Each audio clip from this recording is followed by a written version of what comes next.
Eh, bueno, buenas tardes. Bienvenidas al Instituto de Investigaciones Sociales.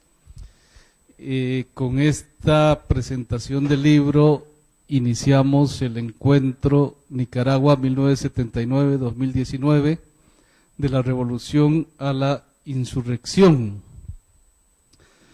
Entonces me voy a permitir unas cuantas palabras iniciales y básicamente señalar pues que el Instituto de Investigaciones Sociales, con motivo del 40 aniversario de la Revolución Sandinista, ha creado un espacio para realizar un balance histórico sobre ese acontecimiento y sus repercusiones en la región centroamericana y más allá. El triunfo revolucionario de julio del 79 instaló en la región y en el continente la esperanza de un cambio emancipador que, por múltiples razones, se fue consumiendo al calor de la guerra frente a la contra y a la pérdida del rumbo ético y político por parte de las dirigencias revolucionarias. Este ejercicio de reflexión crítica cobra mayor importancia en la coyuntura que vive Nicaragua a partir de abril del año pasado, cuando tras 11 años del gobierno del FCLN, luego de recobrar el poder en el 2006, después de la derrota de 1989, surgen movimientos sociales que toman la forma de una insurrección cívica contra el gobierno del Frente. Como es ampliamente conocido, la violenta represión estatal a esas movilizaciones ha generado centenares de personas muertas, heridas, desaparecidas y encarceladas. Ante esta situación surgen algunas preguntas sobre el pasado, el presente y el futuro de la revolución. ¿Cuáles fueron las causas de la revolución? ¿Cómo fue posible el triunfo revolucionario? ¿Qué características tuvo el gobierno revolucionario? ¿A qué se debió su derrota electoral? ¿Cuál fue la deriva del sandinismo una vez que pasó a ser oposición política? ¿Cómo fue el retorno del sandinismo al poder estatal a partir del 2006? Otras preguntas más actuales. ¿Cómo se explica el estallido de la crisis actual en Nicaragua? ¿Cuáles son las características del actual gobierno y de los movimientos de oposición? ¿Cuáles son las similitudes y diferencias de la insurrección actual con la ocurrida 40 años atrás? ¿Qué retos y desafíos se enfrenta hoy la sociedad nicaragüense? ¿Es todavía posible extraer el núcleo emancipatorio de la revolución sandinista o ha llegado la hora de archivar la ilusión revolucionaria? Etcétera. Esas y otras preguntas articulan este encuentro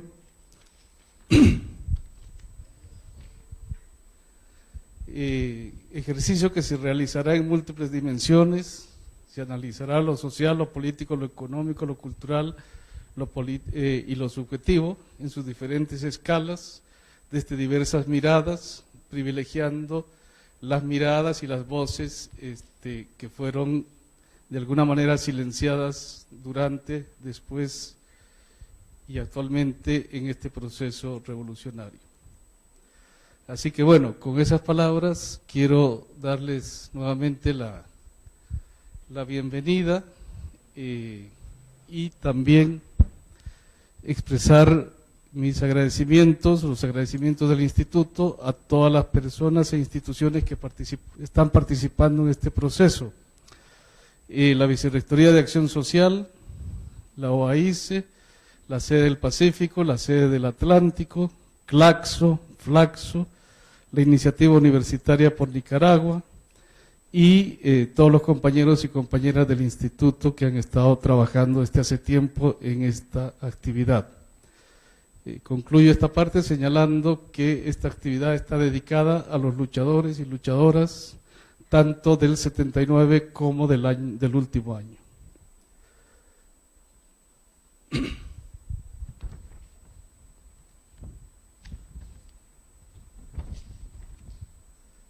Bien, con esa breve introducción, ahora sí paso a presentar la actividad específica.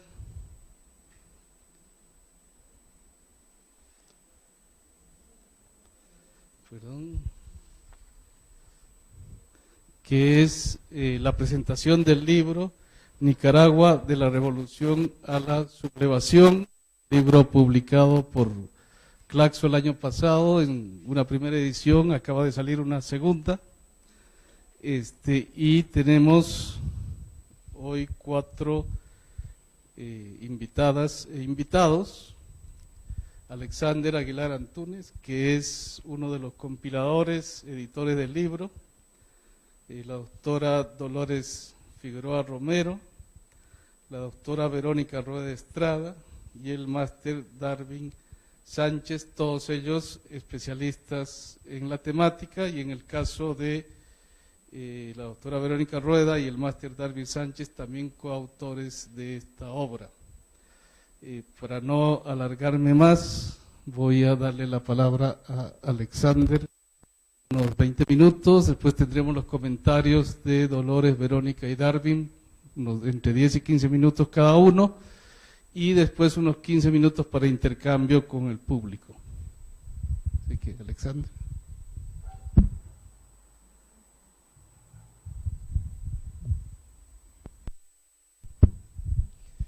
Muy buenas tardes a todos y a todas. Voy a empezar directamente al punto y luego hago los agradecimientos y las referencias necesarias sobre este importante evento, iniciativa del Instituto de Investigaciones Sociales de esta universidad. En abril del año pasado, 2018, como todos sabemos, Nicaragua se ha visto sacudida por un nuevo sismo. Un sismo que no fue geológico, sino político, como hace mucho no se sentía, y que ha repercutido lejos de sus fronteras. La idea de editar este libro, y le pido que ponga acá en la pantalla, fue una de estas repercusiones. Ahí tenemos la portada de esta edición bajo la editorial Claxo. Este proyecto empezó siendo un compromiso y terminó siendo un reto. El compromiso tiene que ver con el amplio y novedoso proceso de pensar las realidades políticas, sociales, económicas y culturales de Centroamérica en perspectiva regional, de manera colectiva, internacional e interdisciplinaria. Es una preocupación, un aporte a la construcción de lo que entendemos como un pensamiento regional centroamericano que nos ha estado movilizando desde diferentes disciplinas, desde diferentes países, de una forma más compleja que simplemente pensar las realidades por separado de cada país, ni tampoco la suma de esas realidades. Estoy hablando de la red plataforma OISMO, que es una articulación centroamericanista, como vamos a llamar, que se ha estado impulsando y construyendo desde 2013, reuniendo alrededor de la idea Centroamérica o la cuestión Centroamérica a una cantidad de intelectuales, activistas y artistas centroamericanos y centroamericanistas de diferentes países y perspectivas teóricas y disciplinarias. Esta es la página web de OISMO, nuestra sencilla, humilde página web, que es parte de las 3 principales expresiones y credenciales de esta articulación.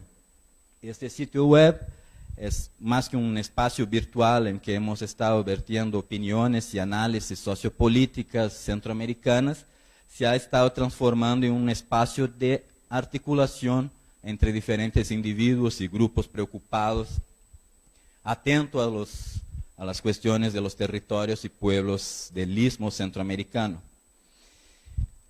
Tenemos también una página en Facebook, que lo pueden encontrar con este nombre, OISMO América Central, que está siendo una potente plataforma de conexiones y difusiones del pensamiento social centroamericano, tal cual este libro que hoy lo presentamos. Ahí en su momento pueden buscar la página, será un gusto que puedan acompañar las difusiones que tenemos desde esta red social, que ha sido un realmente importante punto de conexión. y también el grupo de trabajo en el Consejo Latinoamericano de Ciencias Sociales, de Claxo, un GT en Claxo. El único GT en Claxo estrictamente centroamericanista. Vamos por el segundo trienio de este grupo de trabajo. Son convocatorias que Claxo realiza cada 3 años. Y recién terminamos la fase de renovación de este GT para su segundo periodo, que también es un importante terreno de movilización centroamericanista. Pues volver a la portada del libro, por favor. Creo que la primera pestaña. Solo por tenerlo ahí. Bien, el libro, ya vamos a ver la portada otra vez, es también el fruto de experiencias editoriales que hemos tenido Carmen Elena Villacorta y Esteban de Gore, 2 compañeros argentinos, Carmen Elena también salvadoreña, argentina, quienes trabajamos juntos en Oísmo y también en el GT Claxo, que deriva de Oísmo, donde hemos coincidido como autores y compiladores y editores de algunas obras, tal como un reciente del año pasado, que creo que se ha puesto ahí, libro sobre Honduras, también bajo el editorial Claxo, Golpe electoral y crisis política en Honduras del año pasado. También se puede descargar, ¿no?, obviamente de forma gratuita, desde la página de Oísmo. Ahí nuestra página web, aunque sea sencilla, tiene varias otras publicaciones que hemos estado trabajando conjuntamente en este esfuerzo de articulación centroamericana.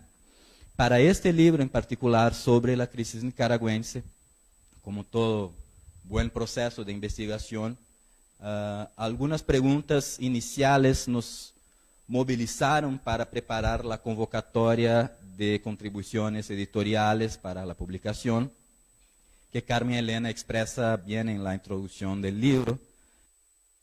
Es como no ocuparnos de lo que estaba pasando en Nicaragua. Debíamos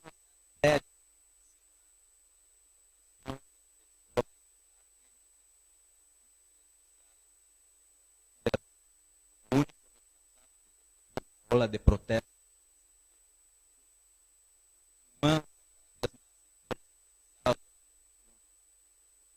atendiendo a nuestro poner entre paréntesis la vehemencia mediática para buscar más allá de los titulares, poder comprender mejor la complejidad que la crisis nicaragüense revela. Fue asumir esta actitud que convirtió el compromiso de editar este libro en un reto. Tratamos de procurar un equilibrio de posturas en un contexto de profunda polarización y buscar recoger un abanico de voces lo más amplio posible para observar la convulsión en sus múltiples aristas. Y aquí leo un fragmento de lo que ha expresado Carmen en la introducción de este libro sobre lo que se ha convertido en este reto. No faltó quien desde las calles en llamas de la Nicaragüita cuestionara nuestro proyecto, considerando vergonzoso pedir análisis en lugar de ofrecer apoyo en las trincheras en las que a diario jóvenes nicaragüenses estaban muriendo. El cuestionamiento nos interpeló, porque la realidad interpela siempre al pensamiento. Era comprensible una reacción como esa, considerando que entre abril y julio de este pasado 2018, Nicaragua entera se inundó de marchas y contramarchas, la actividad laboral disminuyó a su mínima expresión cuando no se paralizó, ni hablar de la vida.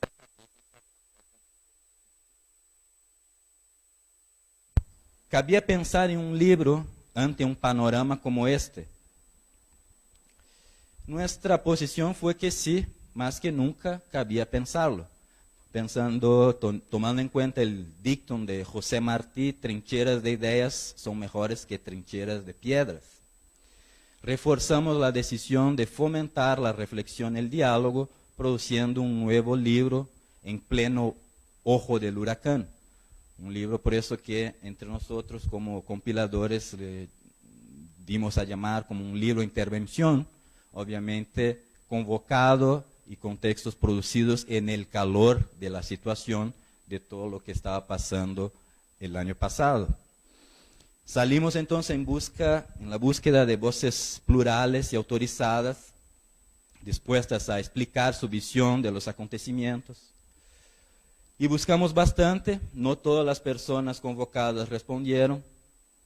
La experiencia entonces de editar este libro da cuenta, en nuestra opinión, de la gravedad de los hechos a los que alude, porque hay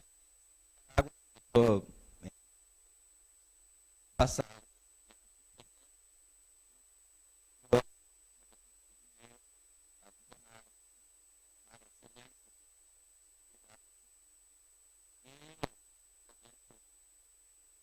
deseo de emitir su punto de vista, enfrentaron dificultades emocionales hasta materiales, censura y mismo una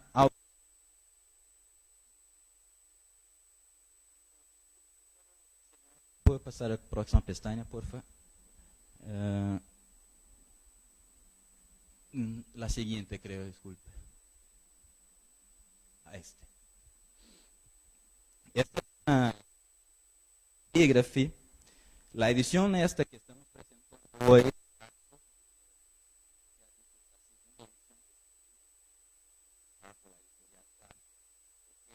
diciembre del año pasado sacamos lo que es la primera con el sello editorial de en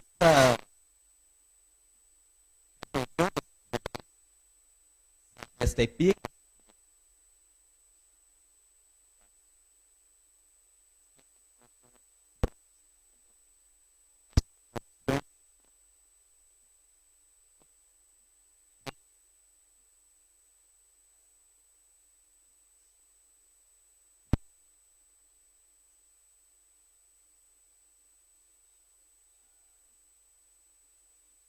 potencia de la figura, de la utilización de la imagen de Sandino,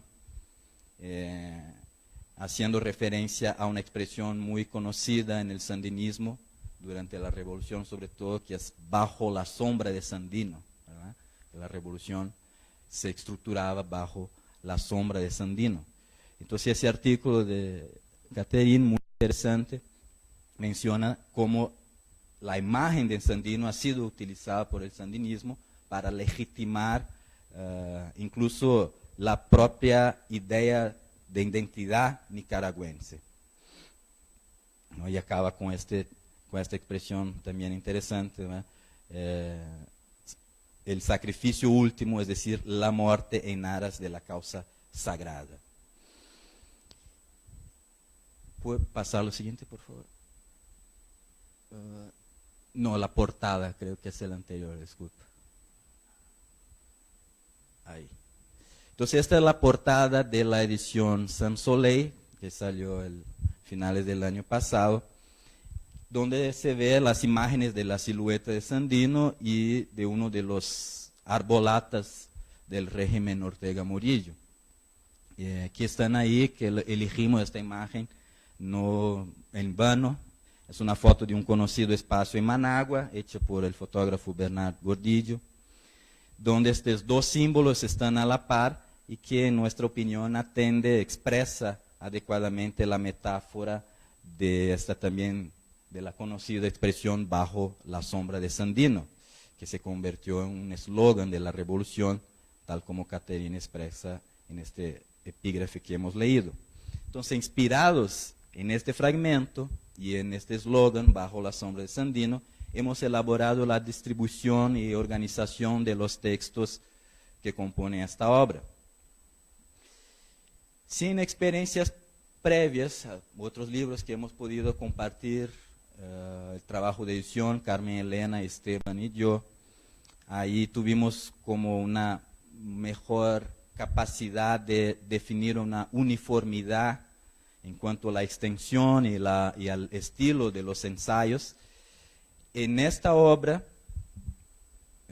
Nicaragua en Crisis, pues hay un registro más amplio de trabajos que tienen impronta académica muy notable, muy importante, pero también relatos eminentemente militantes, pasando por crónicas periodísticas y artículos de opinión. Entonces, un estilo de texto más diverso que en otras experiencias. Pero todos ellos, en esta multiplicidad estilística, creemos que se logra dejar plasmado o una hipótesis de trabajo, o la descripción de un escenario, o el planteamiento de una denuncia, o subrayar una crítica y sembrar dudas y certezas entre esta variedad de textos presentes. De ahí que están, por favor, las 4 secciones que componen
en la tercera sección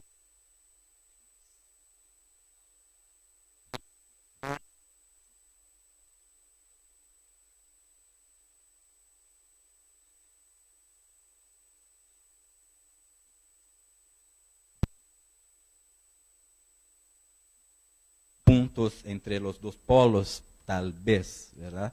Entonces ahí tenemos los textos del cual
viejas y nuevas inquietudes, o hacer provocaciones para adentrarse en la lectura de este libro que da cuenta mínimamente de esta conflictividad del presente, pero también hace referencia a la dignidad, inteligencia, valentía con que el pueblo de Nicaragua sigue buscando su destino.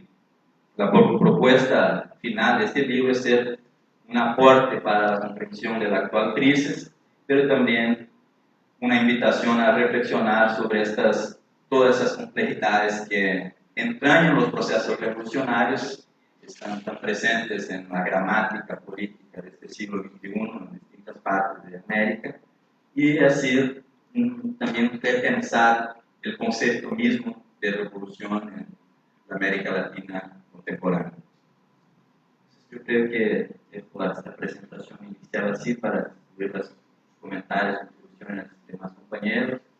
Agradezco, aprovecho este minuto final, Sergio, para agradecer a Claxo, porque ha sido la institución que ha hecho posible nuestra presencia en este evento, al Instituto, obviamente, acá de la UCR, los compañeros de la plataforma UISMO, aquí representados por Daniel Román, presente, y a todos que han podido atender a este. Muchas gracias. Gracias, Alexander. Bueno, este libro, desde luego, es una contribución fundamental a entender esta crisis contemporánea en Nicaragua y también en el marco de este encuentro, digamos, nos está ayudando a posicionar la revisión de los 40 años transcurridos desde el 79 hasta ahora en función de la interpretación del presente y no solo de la rememoración de ese pasado. La semana pasada fue el Congreso de Estudios Culturales Centroamericanos en Liberia. Y es realmente preocupante que prácticamente el tema mencionaron los 40 años, como la crisis del último año, una bajísima participación de la buena, una ausencia de gestión, volver el tema muy preocupante.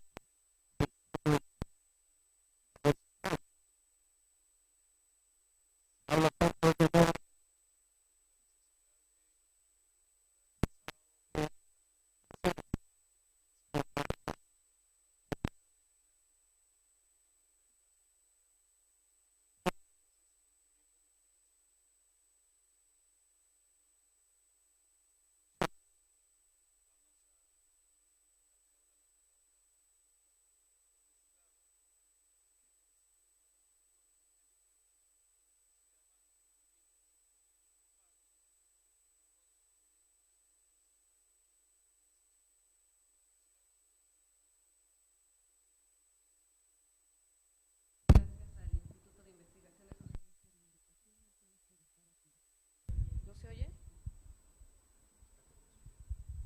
¿Aquí sí se oye?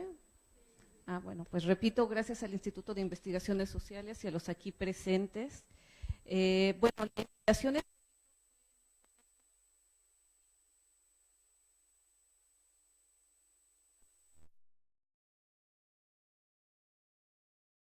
de la universidad, así que me tocaron los gases lacrimógenos y ese tipo de cosas. Tuve que salir de Nicaragua, ya no pude regresar también por una cuestión de seguridad de la universidad.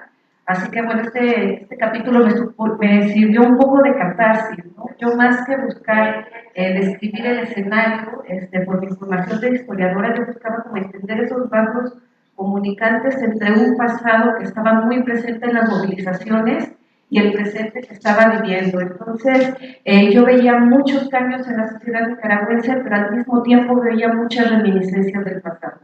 Así que mi trabajo básicamente empieza con un análisis del concepto bueno, más bien de la consigna de qué se rinde a tu madre, la historia, quién la utilizó y por qué se retomó en la movilización. para después analizar 3 elementos que a mí me parecieron fundamentales, por lo menos hasta junio del año pasado, que son las barricadas, los morteros, los tranques y cómo pasaron del Frente Sandinista Insurreccional a la oposición autoconvocada como símbolos que se seguían manifestando. Entonces, bueno, el primer análisis tiene que ver con cómo el Frente Sandinista siempre estuvo presente no solo en las montañas, sino también en las calles, y cómo miles de simpatizantes instalaron durante la insurrección final, pues las barricadas, atacaban al enemigo con morteros caseros, como después tras la derrota electoral de 1999 y los 16 años de gobiernos neoliberales, los espacios públicos y las calles en general fueron un espacio de lucha entre el gobierno y el Frente Sandinista, que había dicho que iba a gobernar desde abajo. Como después, cuando llega Daniel Ortega nuevamente al poder, pues los espacios públicos se convirtieron en un terreno prácticamente en el que solo podían acceder la gente que se simpatizaba con el gobierno. Pero a partir del 19 de abril, las calles en Nicaragua empezaron a manifestarse con estos vasos comunicantes del pasado y tenemos entonces las primeras barricadas del siglo XX nicaragüense y que se manifestaron en estas barricadas. Las barricadas en Nicaragua se iniciaron inicialmente en 1977 para contener las acciones represivas de la Guardia Nacional y fueron extendiéndose hasta convertirse en el símbolo de la insurrección sandinista. La familia Somoza era la dueña de la fábrica de adoquines, entonces al utilizar estos adoquines en las barricadas pues se daba también un golpe moral a la dictadura. Primero fueron estas barricadas y después se utilizaron los morteros. Bueno, estas barricadas fueron también importantes en el barrio de Monibó, ha sido siempre un barrio rebelde en Masaya. Es una ciudad con historia y con tradición insurreccional que el 21 de febrero del 78, pues la resistencia moniboseña se organizó en un levantamiento de barricadas. Quemaron casas, vehículos y bueno, todos sabemos la represión que siguió después por el gobierno de Somoza y que se llamó Operación Limpieza. Bueno, Masaya se convirtió entonces en un primer objetivo a recuperar por la dictadura, y es por las dos dictaduras, primero por la de Somoza y después por la de Daniel Ortega, que ninguno de los dos toleraba que a escasos 30 kilómetros de Managua existiera este lugar rebelde. En estas batallas el pueblo se jodió. En el caso de 1979 se dio el repliegue táctico a Masaya. Para el Frente Sandinista guerrillero se trata de una ciudad y un barrio emblemático que 39 años después se alzó en contra de ese gobernante icónico de los movimientos de izquierda. Tan importante es el símbolo del repliegue Masaya que cada año Daniel Ortega hace un recorrido para recordar la acción. En 2011, por ejemplo, lo realizó a bordo de un Mercedes-Benz. En 2018, tras la insurrección, el gobierno tenía intenciones de hacerlo nuevamente, pero la población atrincherada lo evitó, rechazando entonces que dichos símbolos fueran robados por el alivio. Un hombre, tras una de las barricadas, gritó 2 palabras para Daniel Ortega: como Monibó lo subió, así lo va a quitar. Así, el 14 de julio de 2018, Ortega realizó una caravana vehicular fuertemente custodiada por la policía. La movilización express no llegó a Monibó. Por el contrario, el barrio cerró sus puertas y la reservación se tuvo que realizar en los cuarteles de la policía. Al día siguiente, el 15 de julio, los paramilitares iniciaron, como había mencionado, la Operación Limpieza, para quitar entonces los tranques de Masaya y otras ciudades, con un saldo de por lo menos 11 muertos. Es entonces como estos vasos comunicantes y ciertas técnicas de movilización se repitieron tanto en 1978 como en el 2018. La siguiente tiene que ver con los morteros artesanales. Los orígenes de los morteros artesanales en Nicaragua tienen que ver con las fiestas religiosas. A partir de 1959 se empezaron a utilizar principalmente las movilizaciones estudiantiles. Las leyendas dicen que un muchacho en la ciudad empezó a utilizar los morteros y que pidió que gente en Monibó los realizara. A partir de ahí, el mortero se convirtió en una arma emblemática para los muchachos. Esto era en los frentes urbanos y se debía ante la imposibilidad de conseguir armas de alto calibre. Durante la década revolucionaria, los morteros prácticamente no desaparecieron, pero fueron perdiendo importancia. Esto debido a que la guerra contra la revolucionaria pues, requería armas de alto calibre porque estaban en contra de la contra, para la redundancia, que tenía armas mucho más pesadas. Pero tras el fin de la guerra, durante los años 90, ese artefacto volvió a cobrar relevancia. El gobierno de doña Violeta, como todos sabemos, impulsó una serie de políticas impopulares de ajuste económico, entre ellas la reducción del gasto en educación. Los jóvenes entonces iniciaron una lucha por el 6% del presupuesto para las universidades públicas. En las imágenes difundidas en los medios de comunicación, pronto aparecieron los morteros artesanales como una respuesta a la represión gubernamental. Durante los 16 años de gobiernos neoliberales, los morteros se convirtieron en una práctica de equipación. Se fueron generalizando las marchas y protestas de estudiantes, de médicos, de transportistas, de maestros, de enfermeros, de la población civil en general. Así hicieron escuchar sus demandas. Se consideran tan naturales y propios de la población que es parte de la expresión de la identidad de los nicaragüenses. Cuando Daniel Ortega estaba en la oposición, el mortero fue un instrumento capaz de incidir en las decisiones gubernamentales. Fue parte del frente sandinista cooptado por él.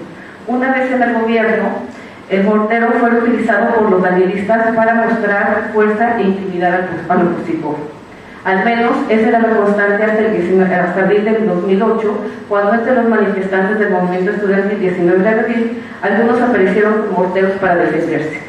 De ahí se fueron generalizando en todos los tranques y barricadas. El actual gobierno también considera el mortero como un símbolo de violencia.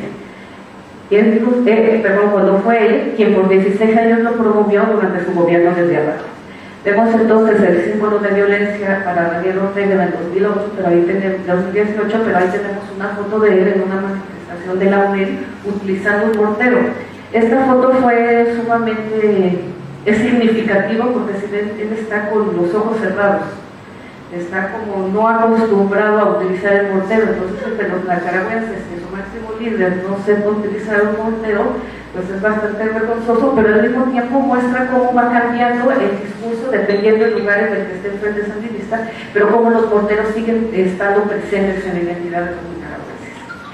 El tercero tiene que ver con los tranques. El tranque, digamos, una novedad que empezó a utilizarse a partir de 1993, cuando había comentado las políticas instauradas por el gobierno de doña Violeta. Los excombatientes desmovilizados pues no se les habían cumplido sus promesas, así que empezaron a idear una serie de estrategias para hacer visibles sus necesidades. En Nicaragua constantemente las cosas que pasan en Managua pues son mediatizadas, lo que sucede en otros lugares no es tan visible, así que el 5 de enero de 1992 se dio la instalación oficial del primer tranque en Nicaragua, es decir, el primer cierre de caminos como forma estructurada de presión al gobierno. En 1993, unos 60 excombatientes armados de la agrupación indígena Yacama se tomaron vías y caminos hacia el Guineo, Santa Rita y Puerto Cabezas, exigiendo el cumplimiento de los acuerdos entre el gobierno y los excombatientes. El transporte de la zona se paralizó, pues un número indeterminado de vehículos permanecieron detenidos sin poder cruzar de y hacia Pini, ello debido a la obstrucción de los caminos. Tras varios días de protesta, una comitiva gubernamental se sentó a negociar con ellos, y entonces se abrieron los caminos y empezó la circulación. Se trataba de un logro importante para los indígenas. Meses después, esta misma estrategia sería perfeccionada por los sandinistas inconformes con las políticas económicas del gobierno de Violeta Barrios. Durante septiembre de 1993 tuvo lugar el paro nacional de transportistas. En las calles de la ciudad y en las salidas hacia los departamentos, los huelistas colocaron trancas. Los organizadores eran dirigentes sandinistas de base con amplia experiencia en situaciones que imponían calma y cabeza fría. Estaban también acompañados de buceros, taxistas, así como hombres y mujeres de los barrios y en menor medida un grupo de jóvenes pandilleros armados que estaban felices con la novedad de la situación. En los noticieros se veía a la gente caminando, pues estaba parado el sistema de transporte. Nuevamente volvieron a utilizarse en 1997 durante el gobierno de Arnoldo Alemán un nuevo tranque de transportistas. Fue en estas condiciones donde se inició el famosísimo pacto entre Arnoldo Alemán y Daniel Ortega. Una de las formas en las que el Frente Sandinista presionó fue a través de los tanques, y cito un texto de Gabriel Servino. El Frente Sandinista estuvo delante, detrás y a los lados en esta protesta nacional. Fue la principal fuerza de oposición y el único grupo político con representación social capaz de organizar y de dar organización y movilizar nacional masiva y rápida. Fue el Frente Sandinista quien supo vanguardizar el descontento creciente entre sandinistas y también entre no sandinistas, y supo también capitalizarlo a su favor. Y de esto se habló públicamente. Supo demostrarle a Alemán que si su antisandinismo le ayudó a ganar las elecciones, ese antisandinismo no lo dejaría gobernar. Entonces, el uso de los tranques se convirtió y constantemente en una forma de presión de ciertos sectores de la sociedad, principalmente de los transportistas. Durante el gobierno de Daniel Ortega, efectivamente hubo tranques en febrero de 2008 y en mayo de 2016, principalmente en las zonas del país, cuando se dio la veda de la madera. Tras el inicio de las movilizaciones en abril de 2018, los tranques se volvieron una forma de quitar presión a los estudiantes atrincherados en la UPOLI. Estos sufrían constantes ataques de los antimotines, luego de los parapoliciales. Poco a poco los tranques se fueron generalizando y se convirtieron en la piedra del zapato del gobierno. De ellos, la líder campesina Francisca Ramírez fue parte fundamental en la instalación. Desde el 21 de abril, ella empezó el respaldo a los estudiantes y se sumó también los miles de campesinos del Consejo Nacional de Defensa de nuestra Tierra, Lago y Soberanía, entre otras agrupaciones campesinas. En un primer momento, el 16 de mayo, una vez instaladas las mesas de negociación entre la Alianza Cívica y las autoridades, una de las condiciones impuestas fue el levantamiento de los tranques.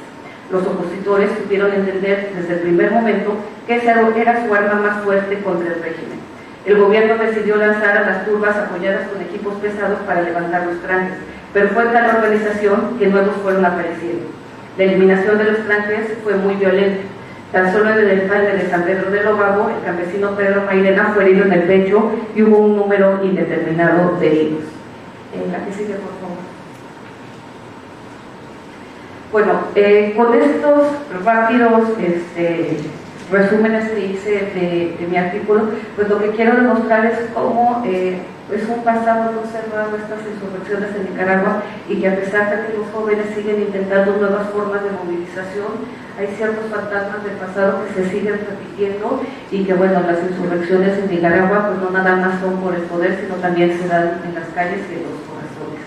Muchas gracias.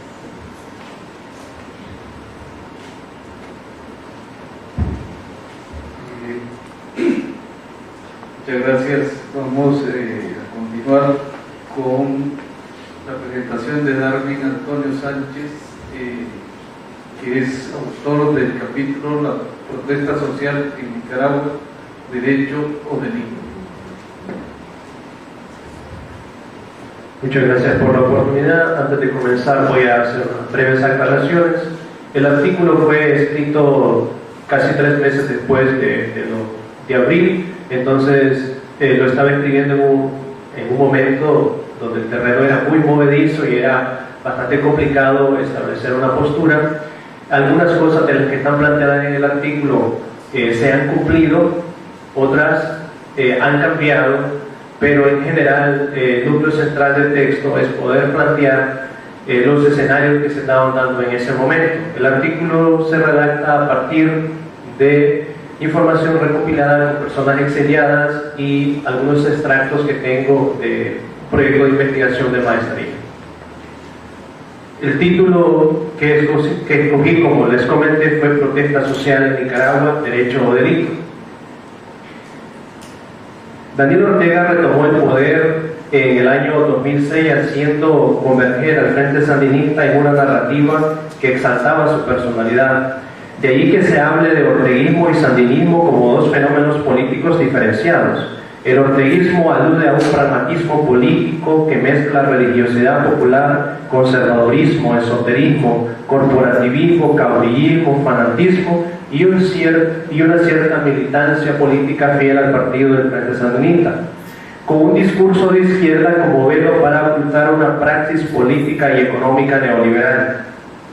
En lo que se refiere al desmantelamiento de las libertades públicas, la cooptación del Estado y todos sus aparatos ideológicos se vino gestando mediante un proceso paulatino y peligroso.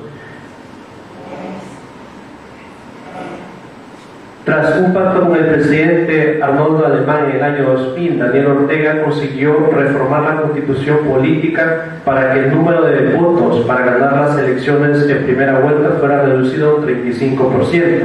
Así fue como Ortega ganó las elecciones de 2006 con apenas el 38%. Daniel Ortega en el poder introdujo reformas para reelegirse sucesivamente en la presidencia. Estableció una alianza tripartita con el gobierno, sindicatos aliados y empresa privada, y cooptó todas las instituciones estatales, ubicando en el mando a personas leales a sus intereses, prohibió el aborto terapéutico y comenzó una fuerte ofensiva contra todas las protestas sociales que desembocaron con la rebelión social del 2018. El Frente Sandinista hizo creer a muchos nicaragüenses que vivían en el país más seguro de Centroamérica, aunque la tasa de feminicidios aumentaba. Asimismo, el gobierno obstaculizaba las oportunidades políticas de las mujeres y reprimía todas las movilizaciones populares. El presidente Ortega celebraba el crecimiento económico del país, pero la brecha de desigualdad social se ensanchaba cada día. El ensanchamiento de esta se debe más a la desigualdad de la riqueza, plusvalía del capital, y menos a la desigualdad de la renta, ingreso por el trabajo. El gobierno aclama el crecimiento económico, pero la riqueza y las utilidades se quedan mayoritariamente en el bolsillo de los grandes empresarios. La presidencia enarbolaba la bandera de amor y paz, en tanto la gente no expresara su inconformidad en las calles y no fiscalizara las acciones gubernamentales.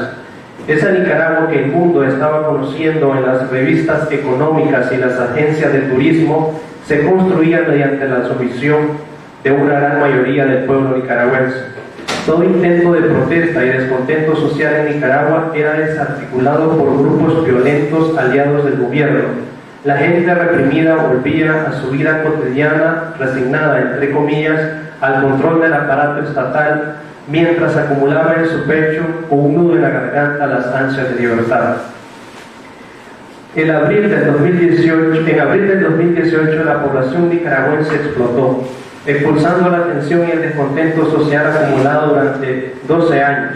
La erupción volcánica de la satisfacción sociopolítica nicaragüense no ha sido solo contra el gobierno, también incluye a todos los partidos políticos. El estallido social brotó como una expresión espontánea de repudio contra el sistema político que venía enquistándose en Nicaragua. La población continúa clamando aquella libertad por la que Sandino luchó, por la que combatió el Frente Sandinista en los años 70, para emancipar al pueblo nicaragüense de la tiranía somocista. El sandinismo presente en la memoria colectiva de la sociedad nicaragüense despertó de su remanso y se rebeló contra un nuevo intento de eternizar en el Estado una dinastía familiar. El sandinismo es parte de la cultura política nicaragüense, está en la música, la literatura, la pintura y el teatro. Esto se debe a que el proyecto cultural de la revolución englobó todas las áreas de la sociedad nicaragüense, tomado de Cardenal. La gente recurre al sandinismo y su repertorio de lucha como recurso para conquistar su libertad. Así es como se explica la insurrección de Monimbó contra Daniel Ortega, un barrio simbólico de la resistencia indígena y sandinista de Masaya. Por esta razón, a la hora de hablar de la crisis del sandinismo, a partir del 19 de abril del 2018, día en que cayeron los primeros muertos, es importante cuestionar cualquier concepción institucionalista para no caer en reduccionismo. En realidad, el que está en crisis es el gobierno liderado por el presidente Daniel Ortega. En ese sentido, todo el sandinismo aludido tiene la capacidad de sobrevivir porque trasciende el gobierno y el partido. El sandinismo sigue vivo en el pensamiento y las prácticas rutinarias de los nicaragüenses. Por tanto, tiene la oportunidad de ser repensado y representado por otros liderazgos que, en un nuevo contexto sociopolítico, recuperen sus fuentes originales. de tal manera que el sandinismo no se agote en Daniel Ortega y en su esposa Rosario Murillo. Con la rebelión del 18 de abril se profundizaron dos posturas que parecen irreconciliables hasta el momento: la posición del gobierno y la de los opositores, azul y blanco. Ambas visiones han transitado por serios desaciertos políticos, pero los más significativos son los del gobierno. Estos desaciertos tienen en vilo a los nicaragüenses que buscan una salida pronta a la crisis nacional. El gobierno asegura que las protestas están conformadas por delincuentes y terroristas, con la complicidad de los medios de comunicación que manipulan a la población nicaragüense para provocar un golpe de Estado. Los nicaragüenses saben que el gobierno concentra la mayoría de los medios de comunicación y que ha mantenido una propaganda política sin precedentes en Nicaragua. Los medios de comunicación independientes suelen ser obligados a transmitir las comparecencias del presidente Ortega. Por eso es poco probable que logren manipular a una muchedumbre. Aquí voy a hacer un breve paréntesis porque ahora en Nicaragua casi prácticamente los medios de comunicación independientes fueron censurados absolutamente. Entonces es muy difícil ahora hablar ya de medios de comunicación. Hay algunos que siguen en la resistencia. En los medios de comunicación oficialistas, el presidente Ortega y su esposa, la vicepresidenta Rosario Murillo, han mantenido un discurso agresivo en contra de los estudiantes que resistían en los recintos universitarios. El discurso oficial del gobierno acerca de los estudiantes es injurioso y calumnioso. Los jóvenes son catalogados como delincuentes y terroristas. Asimismo, la vicepresidenta calificó a los manifestantes como vampiros, almas mezquinas y seres mediocres. Por ende, han permitido asesinar, raptar, apresar y torturar a los opositores utilizando a la policía y a los grupos paramilitares. La Comisión Interamericana de Derechos Humanos publicó el 21 de junio un informe que registra 212 personas muertas hasta el 19 de junio, 1.333 personas heridas y 507 personas estuvieron privadas de libertad. Esto fue registrado hasta el 6 de junio del 2018. Por supuesto, los números aumentaron consecutivamente. Y cientos de personas en situaciones de riesgo tras ser víctimas de ataques, hostigamientos, amenazas y otras formas de intimidación. Estas cifras han aumentado considerablemente hasta la fecha. En una sesión extraordinaria de la Organización de los Estados Americanos el 11 de julio, el gobierno nicaragüense desconoció el informe de la CIDH en su totalidad, aduciendo que es apresurado y carente de objetividad. En las sucesivas comparecencias, el presidente ha negado rotundamente todas las evidencias presentadas, sosteniendo que forman parte de un plan golpista financiado por diversos actores criminales. ¿Tienen fundamentos las afirmaciones del gobierno? En las siguientes líneas será un intento para responder a esta interrogante. Las protestas del 2018 comenzaron a gestarse por tres sucesos importantes que hay que mencionar. Primero, el gobierno anunció el 9 de marzo su consideración de regular el uso de las redes sociales. Estas redes han sido el medio de expresión más libre de la población y el anuncio generó un gran descontento social. La población no salió a la calle, sin embargo, se sospechaba que el gobierno quería manejar las redes sociales previendo la difusión de información que generara alguna movilización social. Segundo, la movilización estudiantil por la forma de proceder del gobierno ante el incendio de la Reserva Forestal Indio Maíz el 13 de abril. Las personas comenzaron a manifestarse, especialmente los jóvenes, con más fuerza, a pesar de ser reprimidos en la calle. Así se revivió el sentimiento de insatisfacción de la población nicaragüense. Tercero, el gobierno aprobó la reforma del Instituto Nicaragüense de Seguridad Social sin consentimiento del Consejo Superior de la empresa privada de Nicaragua, COSET, su mayor aliado. Los asesinatos de los estudiantes y los videos en las redes sociales que muestran a los policías arrastrando los cadáveres en las calles de Managua provocaron un rechazo masivo al gobierno que se extendió a nivel nacional.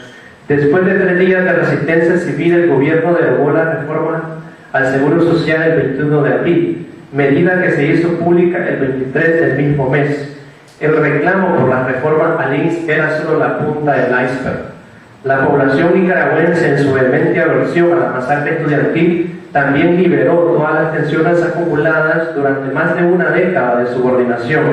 La frase viral de las protestas, "nos quitaron tanto que nos quitaron el miedo", sintetiza lo que intento explicar.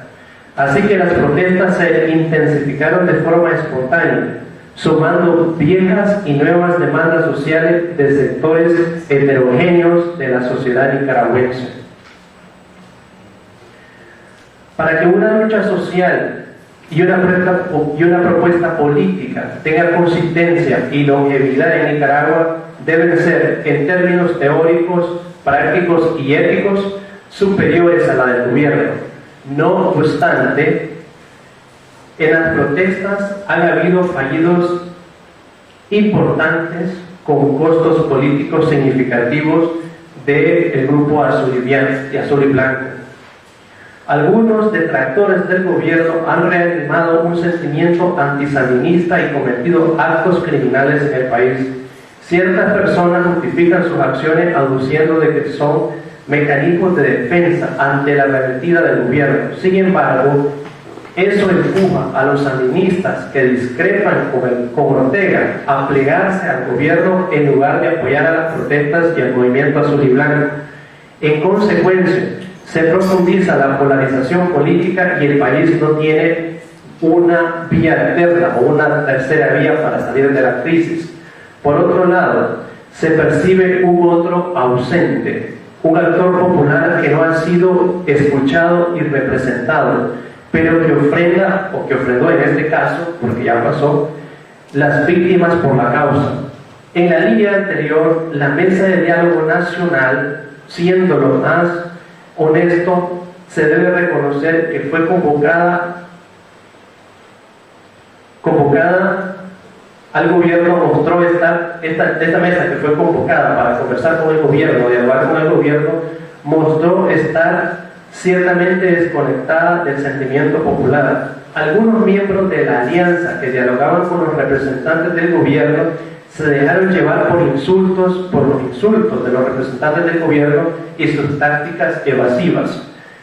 Asimismo, dieron la impresión de estar haciéndose propaganda política. Estos miembros fueron elegidos casi sin consenso popular en un momento apresurado. Por eso sus posiciones no siempre hacían eco de lo que ocurría en las calles. Además, los representantes estudiantiles reflejaron posiciones encontradas.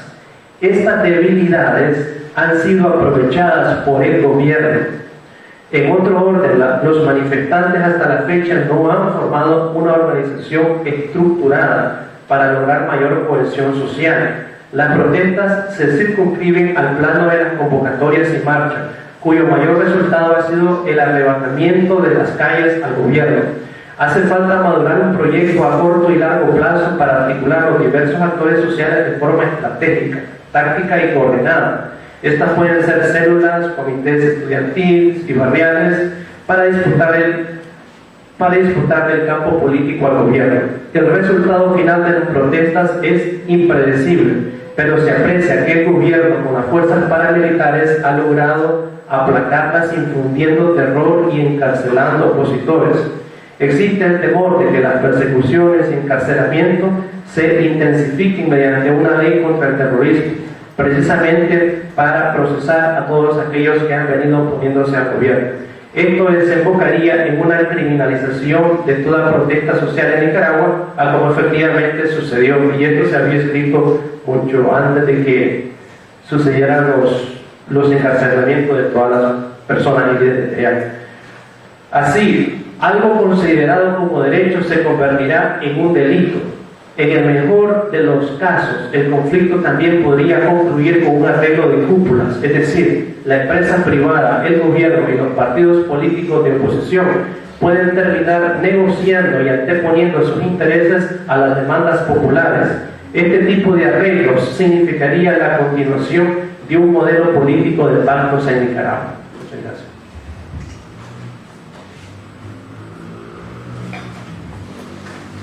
Muchas gracias, Darwin, por las palabras y por tomarte el tiempo exacto. hemos escuchado a uno de los compiladores del libro, a dos coautores, y ahora vamos a escuchar el comentario de la doctora Dolores Figueroa sobre el libro. Bueno, pues buenas tardes. Muy contenta de estar en Costa Rica, de estar en el Instituto de Investigación Sociales de la UCR y por estar con colegas que están interesados en pensar, escribir y dialogar sobre Nicaragua. Y pues bueno, yo me siento muy honrada por esta invitación. Y primero pues quisiera quizás aclarar de la posición por la cual yo estoy, mi posicionamiento por la cual yo estoy hablando con ustedes y por la cual yo quiero compartir con el público una pues mirada inquisitiva, crítica al libro y también compartir mis propias inquietudes. Yo soy mexicana, soy antropóloga y viví en la costa atlántica de Nicaragua, en la ciudad de Bluefield, en los años 90, y estuve involucrada en el proceso de creación de un espacio universitario para los habitantes de la costa atlántica. Quizás algunos conozcan del proyecto, se llama Huracán, la Universidad de las Regiones Autónomas de la Costa Caribe nicaragüense. Y parte de mi experiencia como investigadora involucró trabajar con mujeres mezquitas de Yatama. Yatama es el principal fuerza política partidaria del pueblo mezquito. Entonces mi punto de reflexión y de trabajo analítico pues se centra en el activismo indígena mezquito que fue muy visible y muy vocal contra la revolución sandinista en los 80s. Entonces, de ahí que yo pensaría que la tarea que nos tiene a todos aquí reunidos, que es visitar la crisis política en Nicaragua en abril de 2018, pues es un momento histórico contemporáneo que vale la pena verlo en relación y en función de años, en un espectro de tiempo mucho más amplio y sobre todo desde la perspectiva de aquellos actores sociales que en épocas anteriores han experimentado de manera directa pues formas de represión y de control que la revolución implementó en ciertos territorios de Nicaragua que culturalmente son muy diversos y muy diferentes al estereotipo que tenemos de la Nicaragua de volcanes y lagos, que es una Nicaragua mestiza, una Nicaragua de habla hispana, una Nicaragua católica, ¿no? Entonces, en ese sentido, pues yo me siento simpatizante, mi corazoncito está puesto del lado de esos actores que en la literatura fueron conocidos como los contrarrevolucionarios, que en realidad yo prefiero llamarles los guerrilleros indígenas, las fuerzas de rebeldía indígena, y también muchos reclamos de abuso que los habitantes afrodescendientes de la costa pues también han articulado políticamente en distintas instancias y en distintos momentos de la historia contemporánea de la costa. Entonces, también yo quisiera ser vocal de un grupo de discusión que tenemos con colegas de Huaspán y de Huracán y de Puerto Cabeza sobre el tema de la memoria, porque para los habitantes de la costa atlántica que sufrieron la guerra contrarrevolucionaria y vivieron en carne propia, no quiero decir que el resto del país no lo hubiera vivido también, pero las formas masivas de desplazamiento y de represión en contra de colectivos indígenas solamente se experimentaron en la costa, que fue una represión que además tuvo tintes racistas y muy fuertes. Entonces, esa historia polariza a la población costeña desde hace 40 años. Entonces, el momento actual reedita distanciamientos y posicionamientos y polarizaciones que tienen raíces que van más allá de la crisis de abril del año pasado. O sea, son conflictos de larga data. Y por eso cuando los autores del libro nos hablan de que es necesario hacer un paréntesis y analizar de manera crítica lo que sucedió en abril, yo pensaría que no es la primera vez que se tiene que hacer esto. Es decir, en los 80 hubo también una situación de polarización sumamente visceral, que no está citada de alguna manera en la documentación de referencias bibliográficas del libro. Es decir, ustedes hacen un llamado al pensamiento de izquierda para reflexionar sobre lo que significan los errores que comete esta revolución icónica sandinista en el liderazgo de Ortega, pero es una reflexión que a mi juicio tiene que alimentarse y hacer vasos comunicantes con otros momentos polarizados de la vida, de la historia política en Nicaragua. Y en ese sentido es importante tomar como referencia los trabajos de académicos, antropólogos, politólogos, que durante los 80 también estuvieron enfrentándose a las mismas preguntas que están haciéndose ahora ustedes, ¿no? ¿Cómo vamos a hablar de una guerra? ¿Cómo vamos a hablar de la guerra contrarrevolucionaria de manera racional, haciendo un paréntesis analítico y tomando un distanciamiento de las voces polarizadas que en ese momento se daban, que era, claro, la revolución, el discurso revolucionario que justificaba la violencia contra población indígena, desplazamientos en el río Coco y pues enfrentamientos militares contra los contras. Y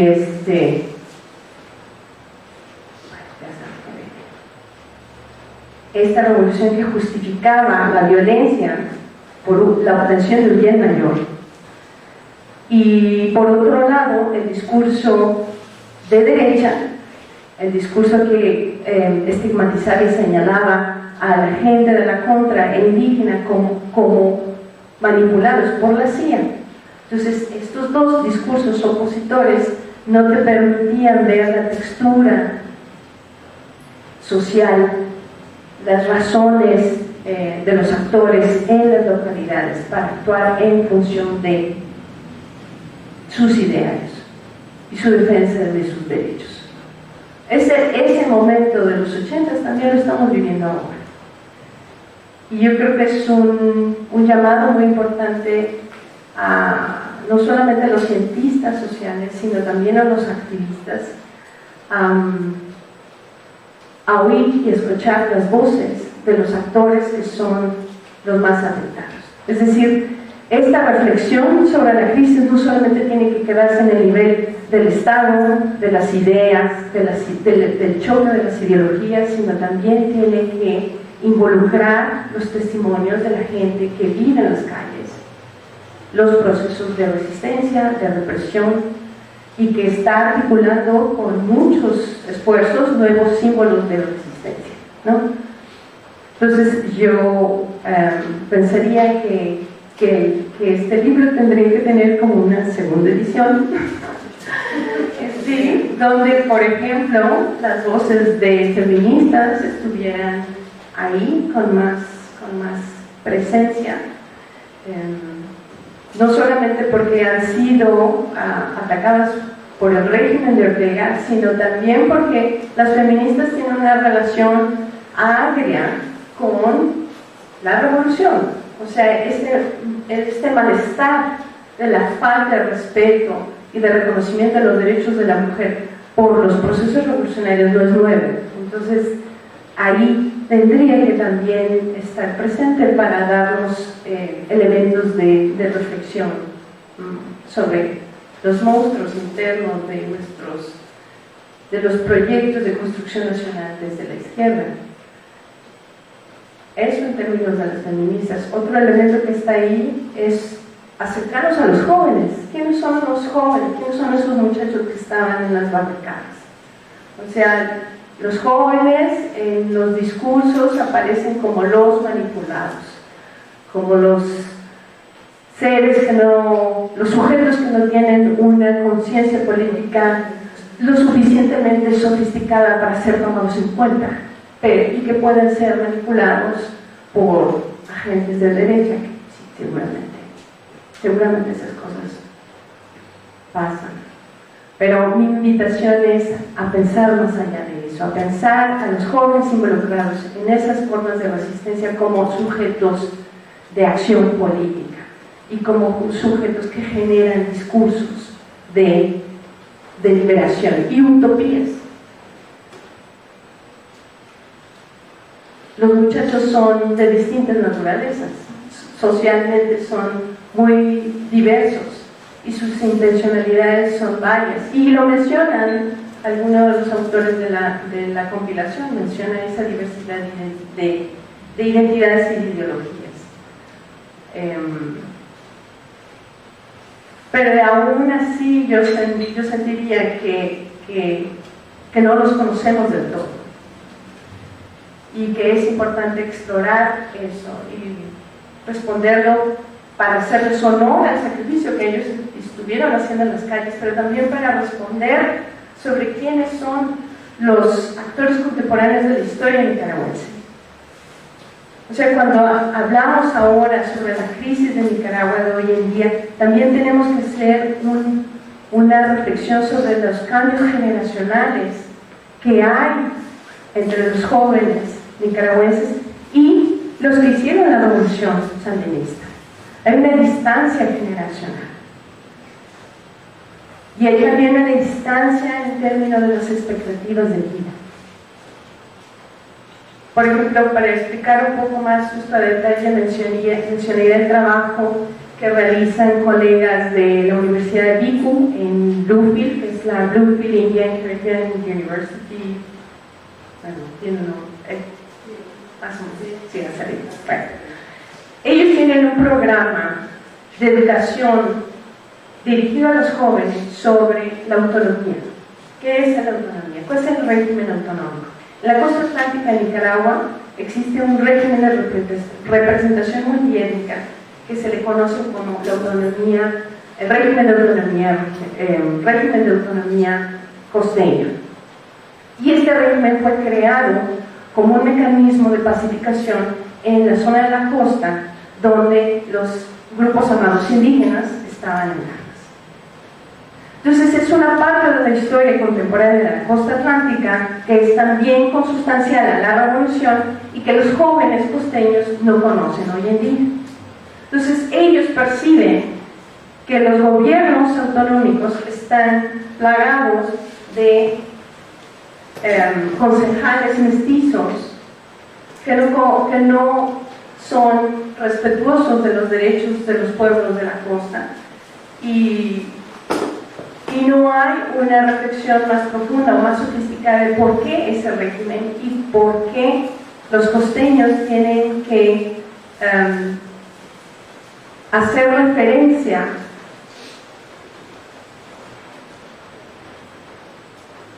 ¿cuál es el acuerdo político por el cual los costeños forman parte de Nicaragua? Esa es una cosa que los jóvenes necesitan responder. Entonces, en ese sentido, el proyecto de los compañeros de la BICU lo que hace es alfabetizar a los jóvenes en estos elementos de la historia contemporánea nicaragüense. Y esta educación, quizás en la parte del Pacífico, no se ha dado del todo, o quizás se da en las células de la juventud sandinista, estas células que los artículos del libro mencionan como las fuerzas más visibles de choque. Bueno, tengo 2 minutos. Otra cosa que quería comentarles y que me parece muy importante del texto es los capítulos que son críticos sobre las perspectivas de futuro de Nicaragua y cuáles son los veredictos que a largo y a corto tiempo pueden pasar. Por ejemplo, Martín Puji, él nos dice que normalmente los científicos sociales no son buenos adivinos. Entonces, yo sostendré que esa es una salida fácil de él para decir, bueno, yo me abstengo de decir qué es lo que va a pasar. Pero ciertamente él nos dice en su entrevista de que lo que en un momento pareció que iba a resolverse rápido, ahora ha llegado a un impasse, ¿no? Un impasse donde no hay proyecto alternativo, está Ortega y su esposa y su grupo cercano en control del país, hay un uso de las fuerzas represivas y la oposición está mediatizada. Hay una gran población nicaragüense que ya está en el exilio, hay un gran porcentaje de personas de la élite oposición que está afuera, gente que hace periodismo y comunicación de base está también en el exilio, y bueno, gente como Fernando Chamorro, que son más conocidos, también están en el exilio. Entonces pareciera que el país está vaciándose de los elementos que pudieran asegurar una voz crítica e independiente dentro de Nicaragua. No sabemos qué va a pasar. Lo que sí es de que las organizaciones campesinas, las organizaciones en rebeldía y sobre todo los gobiernos territoriales en zonas indígenas, en el norte, en el territorio de Creole Rama, están ahí, están presentes, son resilientes, empeñados en la defensa territorial y también en una resistencia constante pero de bajo perfil contra pues, los aparatos de control del Estado sandinista y sobre todo las estructuras sandinistas costeñas que mediatizan muchos de los espacios. Y yo creo que este espacio que estamos ahorita compartiendo pues es una oportunidad para pensar en las utopías, para pensar en las alternativas y sobre todo en las formas en que nosotros podemos solidarizarnos con proyectos de resistencia y de crítica a lo que está pasando en Nicaragua. Y bueno, festejo el libro, lo disfruté mucho la segunda y la tercera parte del texto. Me causó mucho placer ver que estuviera incluido un artículo de Bolín, que es un artículo que es muy preciso sobre la visión desde la costa atlántica y sobre todo ese trabajo activista que ella ha hecho como mujer creole en la defensa y el reconocimiento de los derechos territoriales de la comunidad creole en la RAS. Y bueno, yo cerraría mis comentarios esperando preguntas del público y muchas gracias. Gracias.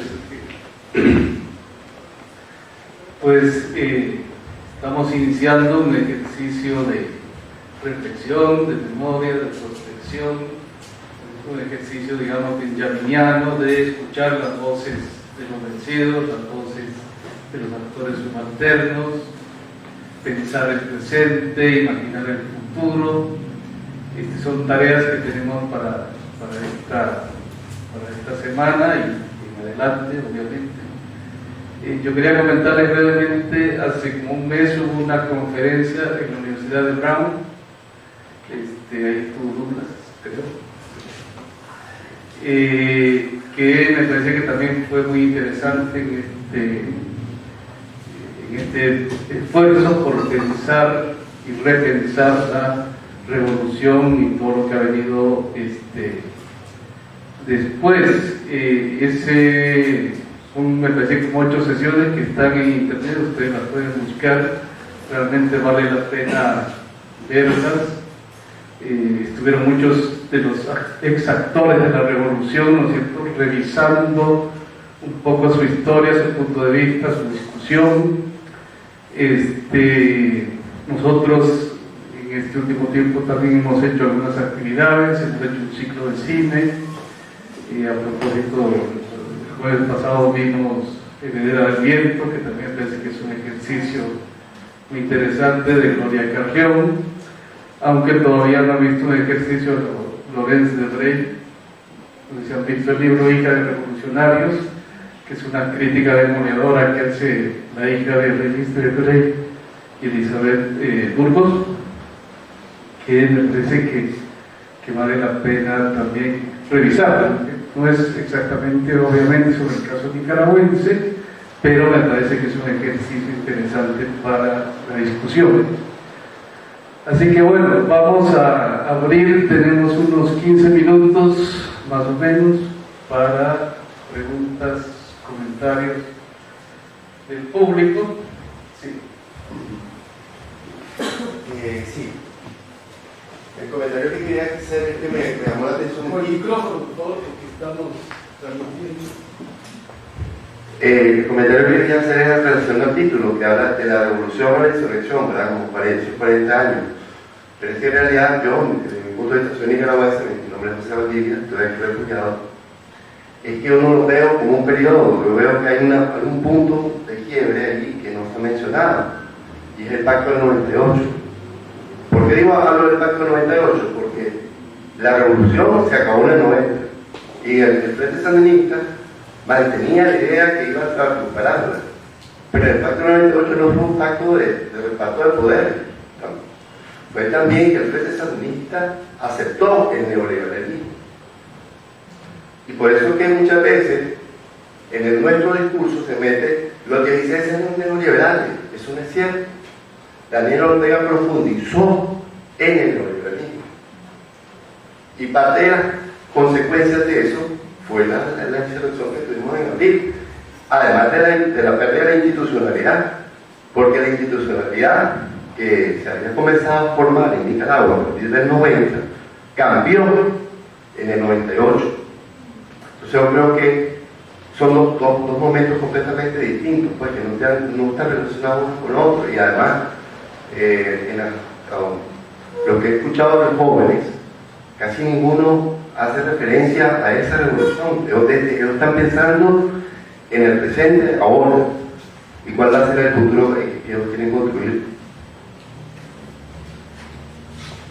Luis, Lo mío es... vamos a apuntar las preguntas para Pues muy agradecido con el panel y con el Instituto por organizar este evento. Mi pregunta pues, es muy concreta. Darwin mencionaba esto de pensar o repensar el sandinismo en otros liderazgos, y tomando en cuenta la intervención que hacía Dolores al final de una costa atlántica históricamente en conflicto, ¿verdad?, con lo que el sandinismo proponía como modelo de Estado y con cómo los incluía. Les preguntaría al panel si ven posibilidad de que esos liderazgos que pudieran repensar el sandinismo pudieran de alguna manera dialogar de otra forma con este actor, digamos, que se encuentra en la costa. ¿Alguna otra pregunta, comentario?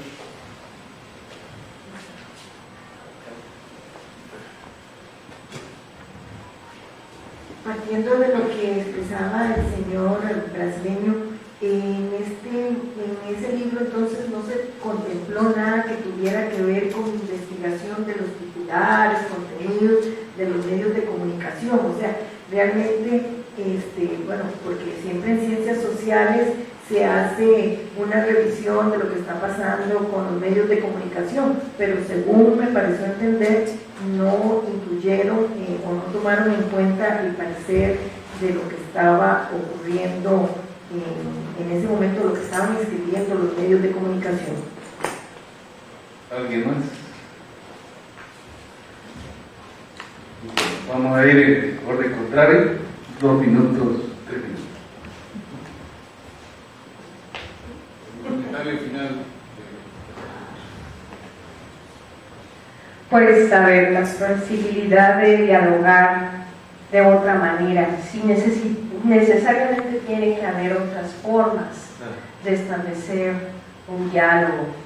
Y, por ejemplo, haciendo referencia en relación a lo que tú comentaste sobre el diálogo nacional, en esa sesión donde estuvieron pues la plana mayor de Daniel y su gente cercana, gente de la iglesia, gente de la alianza cívica y los estudiantes costeños, había un representante, había una compañera por la iglesia morada. En ese sentido, pues yo podría decirte que no hay un diálogo fluido, no hay un proceso de consulta hacia los costeños. Lo que tiene el sandinismo es costeños ilustres que son los mediatizadores en función de la costa. O sea, hay familias creol muy renombradas como los Campbell o familias mezquitas como los Cunningham, que son los políticos sandinistas costeños, y ellos son los que mediatizan mucho de la relación del centro del país con la costa. Entonces, y además, a nivel local hay nuevas estructuras de gobiernos territoriales y comunitarios que son leales al frente. Entonces, en ese sentido, las autoridades comunitarias indígenas están aisladas, nadie las oye. Entonces, hay que trabajar eso, hay que trabajar seriamente eso, porque la polarización está escalando. Es muy común ahora, bueno, yo no he visitado a Nicaragua en 2 años, pero cuando tengo conversaciones con compañeros que viven en Puerto Cabeza o en Bluefield, te dicen que tienen miedo, que sienten que el clima social que hay a su alrededor es tan parecido a los 80s, que temen por sus vidas. Entonces, yo pensaría que estamos en un momento en que realmente hay que volver a hacer activismo desde afuera. Hay que hablar más, hay que publicar más, hay que ser más activo en función de la difusión de lo que está pasando en los territorios, y no solamente en Managua o en Mónimo o más allá, sino en lugares donde nadie ve, como las reservas Indio Maíz, como en el río Coco, como en Caraguana. Sí. Y bueno, tu pregunta me parece que es, bueno, es política, es metodológica, nos está haciendo una invitación para pensar cuáles son los cortes históricos que se debieran hacer para explicar la crisis de abril, que pueden variar dependiendo del foco de análisis que queremos darle, pero entiendo que tu intervención es muy atinada. Y bueno, le paso el micrófono.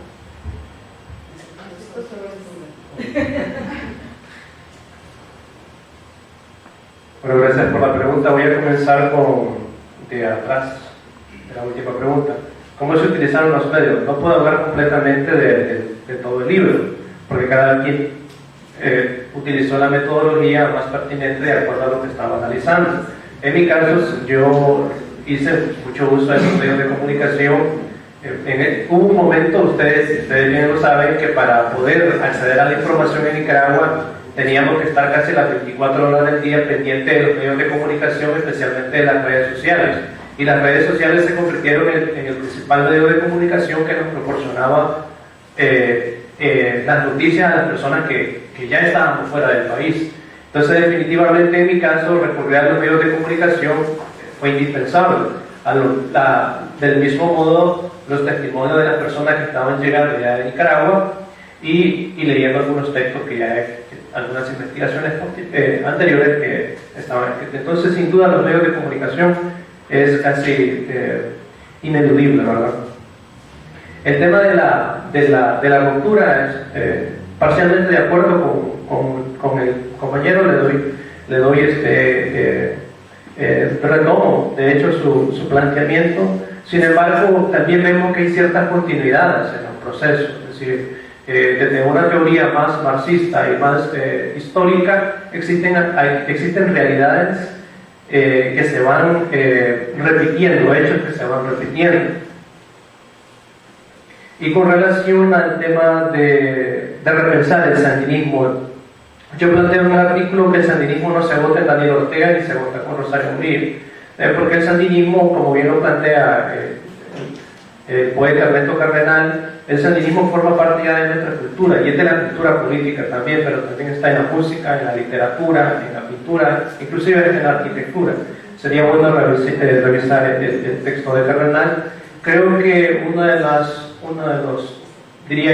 cosas que habría que rescatar y que las nuevas juventudes rescatan, de hecho, es el hecho de la inclusividad, del tema del feminismo, el tema que las mujeres fueron relegadas por mucho tiempo. También tiene que ver con el tema de la diversidad, que los jóvenes también reclaman demasiado, el tema del medio ambiente, pero más de fondo las causas estructurales. Por ejemplo, el tema del combate a la pobreza, que no sea simplemente un discurso, reducir las desigualdades, que no sea apropiarse de un discurso, sino un trabajo realmente creado con el fin de lograr con el fin de reducir esas desigualdades en Nicaragua. Y a mí me parece que en las entrevistas que yo he estado haciendo a jóvenes y jóvenes sandinistas que se han alejado del gobierno y que en el medio de la crisis de la juventud sandinista también se opusieron al gobierno, y algunos están refugiados acá. Ellos también proponen líneas bajo estas perspectivas.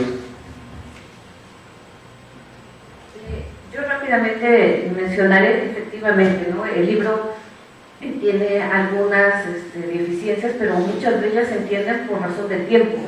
Es decir, nos dieron muy poco tiempo, no es que me esté quejando, ¿no?, pero muy poco tiempo para hacer el trabajo, y en ese momento la situación estaba de verdad cambiando mucho. Hoy escribías una cosa y la leías y decías, es que ya no se tiene para lo que escribí el día de ayer, ¿no? Entonces, en ese sentido, al momento de los editores de seleccionar a unas personas, pues dejaron fuera a otros actores, y efectivamente a mí me tocó intentar contactar gente, por ejemplo, excombatientes que quisieran escribir su experiencia, por ejemplo, en Ocotal, Nueva Segovia y demás, en Matagalpa, y ellos me decían, no me dejará mentir Carmen Elena, decían que sí, pero los 2 días se arrepentían justo por este miedo, ¿no? Entonces también eso se entiende que hay espacios que no pudieron cubrirse, ¿no?, porque iba a ser súper interesante estas asociaciones de excombatientes platicando sus experiencias. Entonces, en ese sentido puede tener sus vacíos. Y bueno, yo también quisiera decir que, bueno, creo que el aniversario de la Revolución Sandinista en las condiciones actuales, pues es también justo un pretexto para repensar, ¿no?, porque estos quiebres del que habla el compañero son diferentes dependiendo de cada actor. Es decir, si uno pide un quiebre temporal o una historización del movimiento feminista, no va a coincidir con el de los campesinos, y no va a coincidir con el de la costa caribe, y no va a coincidir con el del Pacífico. Pero me parece que pues en este tipo de espacios en los que tenemos que repensar en estos quiebres, en estas periodizaciones, y sobre todo cuáles son esos vasos comunicantes entre el pasado y el presente. Efectivamente, los chicos actuales que están en las movilizaciones, a quienes yo admiro mucho, quieren hacer ese quiebre. Sin embargo, el pasado todavía está sujeto, es decir, que se rinda tu madre es una expresión antigua, es una expresión del sandinismo que retoman. Entonces, estas rupturas históricas tampoco son tan sencillas. Entiendo que quieren hacer las cosas diferentes y las están haciendo diferentes, pero las rupturas tampoco se dan de una manera inmediata, ¿no? Hay cosas que siguen permeando y que van a seguir permeando, y otras que efectivamente se están rompiendo por completo. Entonces, pues esa es la invitación, que a los que estamos aquí tenemos que seguir pensando y repensando cuáles son las rupturas y las continuidades de este largo proceso, y que, bueno, este aniversario es un poco lo que nos invita.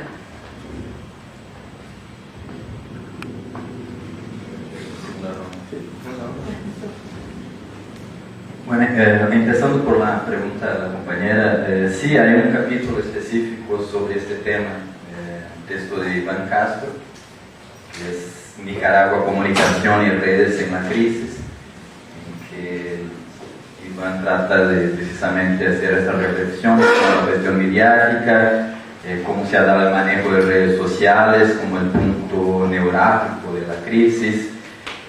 Llama la atención sobre esta sobreabundancia de información desde la oposición, por decirlo, en contraste con la decisión del gobierno de retirarse de los medios de alguna manera, y con utilización de imágenes de otros lugares, o sea, toda una polémica alrededor de la utilización, sobre todo de redes sociales, ¿no?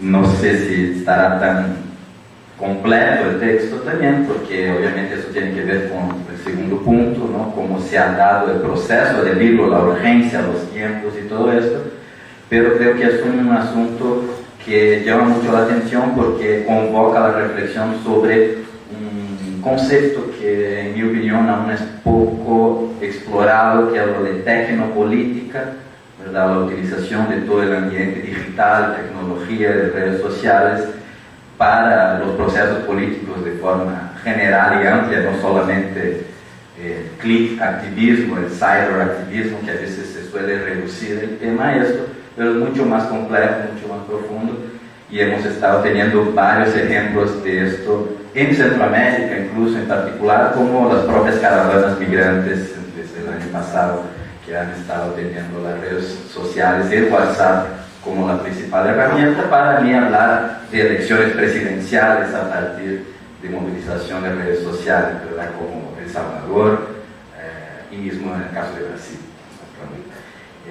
Entonces, ¿no? en este punto. Sobre, les comentaba el compañero acá, sí, verás que el encuentro se llama De la Revolución a la Insurrección, ¿verdad? Pero nuestro libro ya tiene como una pequeña distinción en el título, es entre la revolución y la sublevación. Si eso realmente significa un detalle que cambia la perspectiva sobre lo que planteas, pues es un debate, ¿no? lingüístico que podemos discursivo, pero creo que tiene que ver, la verdad, hemos platicado sobre este detalle, ¿no? La primera versión, incluso la primera edición con Sans Soleil, lleva solamente Nicaragua en crisis, ¿no? Porque ha sido toda una polémica pensar sobre el título. Ahora esta edición con Claxo mismo nos ha solicitado pues, complementar el título, y esto de hacer este camino de, ¿no? O sea, utilizar la preposición como que la idea que llevar de un punto hacia otro, pues puede ser, entiendo también tu planteamiento, que es polémico porque convoca estos momentos de quiebre que se refiere Verónica y que podemos localizar distintos puntos, ¿no? Incluso con lo cual yo personalmente comparto de que este segundo momento del sandinismo en el gobierno de Nicaragua ha estado mucho más alineados con el neoliberalismo que cualquier otra cosa, en términos del sentido de revolución en su concepción, digamos, clásica, sesentista del Estado Nacional Popular, etc. Aunque esto sea precisamente uno de los puntos de motivación o de intento de reflexión, como ponía en mi intervención anteriormente, de la propia palabra revolución, en el sentido de revolución, que de forma general en Latinoamérica, desde los grupos que se denominan como izquierdas, están amarrados a esta idea de reconstrucción de un Estado Nacional Popular, ¿no? Y ahí conlleva todo un largo debate que creo que es lo que nos queda corto todavía, de pensar los sentidos de transformación social o de construcción de un orden social, sociopolítico que entendamos como justo, necesario, equitario, etcétera, que va más allá de las bases del desarrollismo, ¿no? Y eso ya es un otro debate que de alguna forma tiene las tintas mínimamente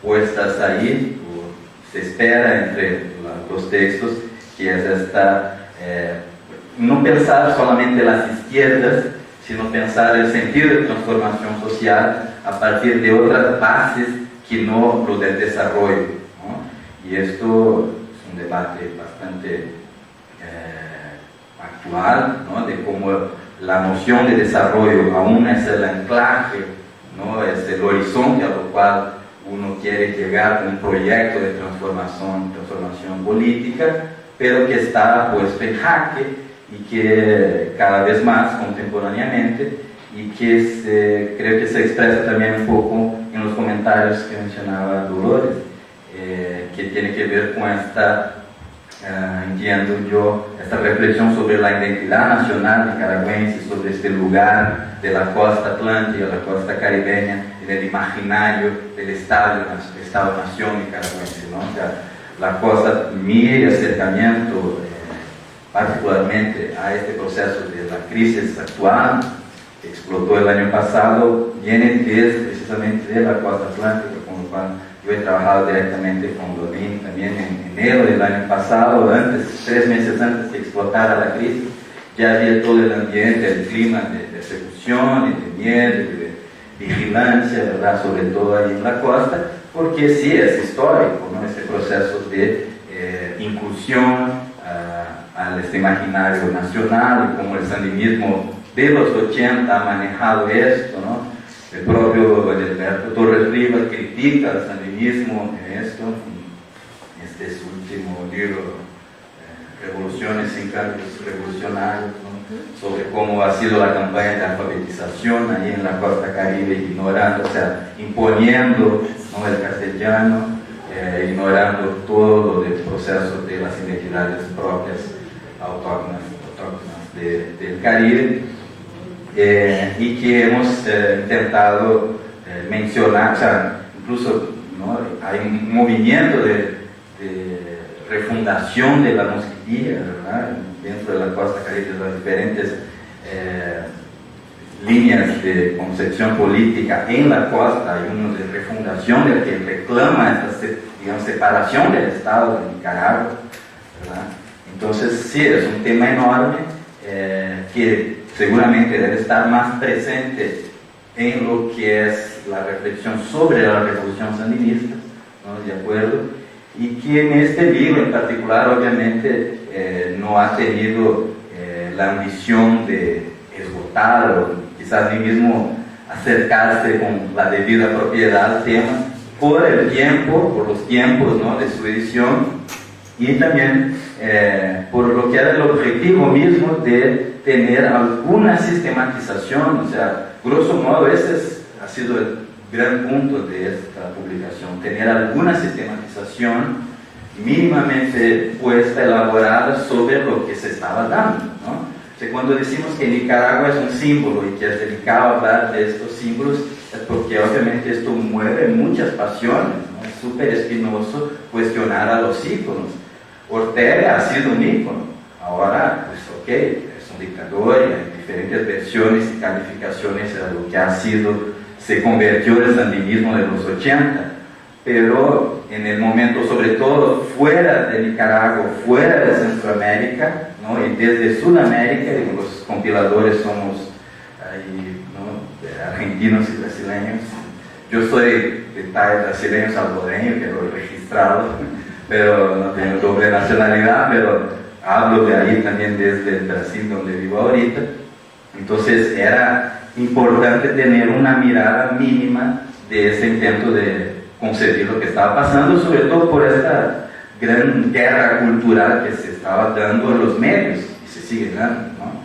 Entonces seguramente hay vacíos, hay fallas, pero me parece que como propuesta de apuntar un espacio de sistematización con todos esos paréntesis, y teniendo en cuenta que ha sido escrito, como ha dicho Verónica, en este calor del momento y los tiempos justos, pues yo creo que cumple esta función mínima, ¿no? De tener algún material sistematizado.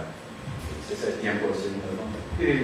Sí, terminamos la mesa. Tenemos toda la semana para seguir conversando, así que no se desesperen, por favor.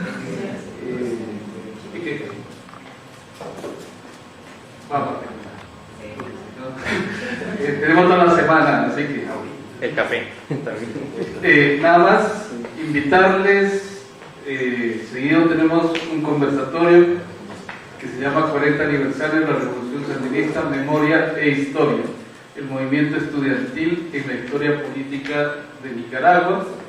Eso es ahora a las 4, y a las 6 tenemos la conferencia de apertura de estas jornadas, que se llama Paz, Recontra, Revueltos y Rearmados, por guerra y conflictos por la tierra en Nicaragua 1990-2008, a cargo de la doctora Verónica Rivera Estrada, con comentarios de la máster Irene Tardelli. Así que están invitadísimos, invitadas, y tenemos una breve pausa de unos 10 minutos para café mientras nos preparamos otra mesa. Gracias.